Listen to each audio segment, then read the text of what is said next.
नमस्कार मित्रांनो, मी किशोर चौधरी यूट्यूब चॅनलमध्ये आपलं स्वागत करतो. आज 16 डिसेंबर 2025.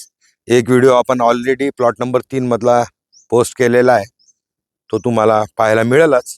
प्लॉट नंबर 1 मध्ये आपण जे टरबूज उत्पादन घेतलं होतं, त्या टरबूज उत्पादन घेतल्यानंतर भेंडीची आपली तोड चालू झाली. ती तोड चालू असतानाच आपण शेतामध्ये त्याच बेडवर, मोसंबीच्या बेडवर खरबूजचं बी लागवड केली आहे. त्याची तारीख पण आपण चॅनलमध्ये व्हिडिओच्या माध्यमातून टाकलीच आहे. ग्रोथ हा विषय आहे. बी लागवड केलेली आहे. कॅमेरामनला मी नक्कीच सांगेल का जे आपण खरबूजचं बी लागवड केलेली आहे त्याची उगवण दाखवा, का कशा पद्धतीमध्ये आपलं खरबूजचं बी उगवण शक्ती झालेली आहे त्याची लक्षात येईलच.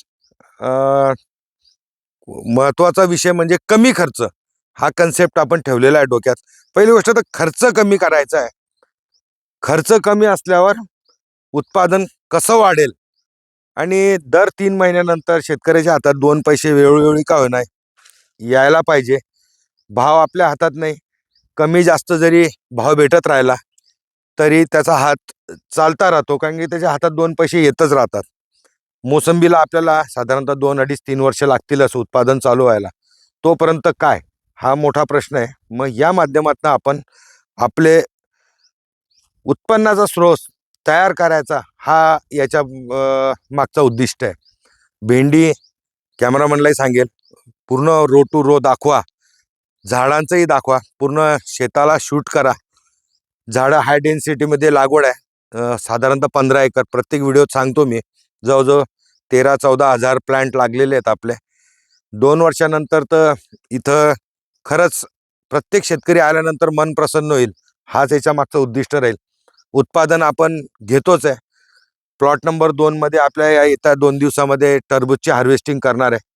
तिथून निघाल्यानंतर लगेच आपण खरबूजची लागवड जशी आज आपण केलेली आहे, त्या बेडवर प्रत्येक एका छिद्र्यामधून 2 पैसे उत्पन्न आपल्याला काढायचं आहे. मल्चिंग पेपरमधून जो बेड बनवला आहे आणि मल्चिंग पेपर टाकलेला आहे, दोघं स्वार्थ राहतील.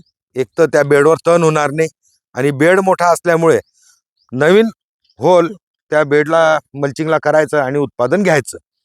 म्हणजे बोलता बोलता 2 वर्ष निघून जातील. हाच याच्या मागचा उद्दिष्ट राहील. भेंडी आपली आपण प्रयोगच राहणार आहे का साधारणतः आपल्याला मे पर्यंत न्यायची आहे. आता मे पर्यंत न्यायची तर साहजिक कोणाला वाटेल 8-9 महिने भेंडी चालेल का, हा पण आपण याच्यावर प्रयोग करणार आहे. का जशी आपण कपाशीची फरदड किंवा दुरी घेतो, आपण ज्वारीची दुरी घेतो, त्याच माध्यमातून आपल्याला भेंडीवरही प्रयोग करायचा आहे. का एकदा ठराविक अंतर हाईट वाढल्यानंतर भेंडीची आपण त्याला वापस खालून कट करणार आहे. खर्च हा तर नाममात्र, एकच बायोरिच अल्ट्रासीज आपण स्प्रे करतो. पंप चालू आहेत स्प्रेचे, भेंडीवर आपण स्प्रे मारतो आहे. 1.5-2 महिन्याची भेंडी झालेली आहे. नक्कीच भेंडीची ग्रोथ कमी आहे, कारण ती संपूर्ण सुपीक जमीन आपण माती ही बेडवर टाकलेली आहे. तरीही ती चांगल्या प्रकारे वाढते, आपल्याला उत्पादन पण देते, राहायला भाव पण सुंदर आहे. कालची भेंडीचं नेमकं पावती मी माझ्या शेडवर ठेवली.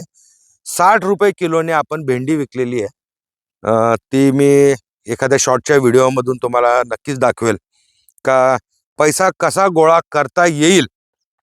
कारण की फळबागायत म्हटली म्हणजे 2-3 वर्ष शेतकऱ्याला गुपचूप बसायचं असतं, पण त्याला आंतरपिकामधून जर त्याला येणारा पैसा जर रोजच्या माध्यमातून येत गेला त्याच्या हातात, तर त्याला फळबागायत करायला अडचण येणार नाही.